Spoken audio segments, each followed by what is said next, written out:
Hello, class. So today we're going to go over monetary policy and the tools for it. But first, I think we should learn a couple definition words so you understand where I'm getting at. So contractionary policy, also called type money, is usually used in inflation. And that what that means is taxation goes up and government spending that goes down. So expansionary policy, which is basically the complete opposite, which is easy money and also used in, I think, recessions, is taxation goes down and government spending goes up. So with reserve requirements and excess reserves, are basically, they go together. It's the total of your actual reserves. So your reserve requirement is what you keep in the bank. You can't loan it out. You can't give it out. It needs to stay in the bank. That's what the percent of what the government wants you to keep in the bank. For excess reserves is what you can loan out. That's like, yeah. So for your checkable deposits are the account included in checking, your savings, your money and market accounts. So any of that, it's like the total of your excess and required reserves. So money supply is really easy. It's just the supply of money. Switch words. Supply of money. So for federal fund rate, it's the interest and commercial banks charge each other. So what banks charge another bank. Like if you want something on Thursday and you get it on Friday. So with that, bank reserves and money supply have a direct relationship. Like if one increases, the other increases. They go together. So if the increase in money supply and banking reserves, the federal fund rate will decrease. So it's a indirect relationship with the federal fund rate against the money supply and the bank reserves. So for fiscal policy and monetary policy, what the fiscal policy is that it goes with the Congress and the president and basically on taxing. And with your monetary policy is like the Fed or the Federal Reserve Banks, your open market operations with OMO, discount rate, federal fund rate, reserve requirement, all that good stuff. So we're going to go over a few practice problems. If the Federal Reserve buys $5,000 in bonds from YOLO consulting firms, which then deposits the money in the checking account of Wachovia Bank.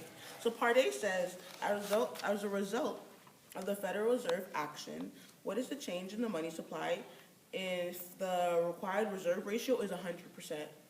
That means there's no change because the required reserve ratio takes up all of it. So there's nothing left over because it's 100%.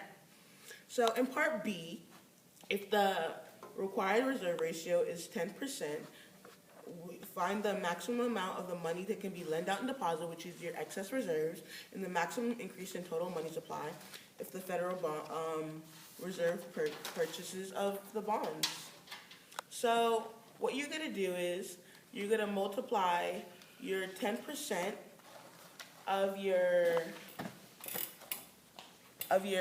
reserve required ratio, and you're going to convert that to decimal, so it's 0.10 times the 5,000 that you have in your Federal Reserve Bank of what they purchase in bonds, and that's going to give you 500. So you subtract that 500 minus the 5,000, and you're going to get 4,500, and that's what you have left in excess reserves. Now for your money supply, that what you're going to do is you're going to multiply that, you're going to divide, 1 divided by 0.10, which is going to give you your 10, and you're going to multiply that 10 times the 5,000, so 10 times 5,000, which is your 50,000, times 5,000, which equals your 50,000, and that's what you get in your bonds and what your money supply is in total. So let's say if the bank keeps some of the deposits in excess reserves, how will that influence the change of money supply that determines in Part B? So it won't really fluctuate that much. Like your excess reserves, it won't increase because of the 50,000 is your maximum. So it won't go anywhere. The bank cannot lend out what they don't have in excess reserves. They can only lend out what's in their excess reserves. They can lend out more or less. They can lend out less, but like you can't surpass your maximum. So if the public decides to hold some money in the form of currency rather than in demand deposits, how will this influence the change in money supply that was determined in Part B? It will not increase. That's one thing.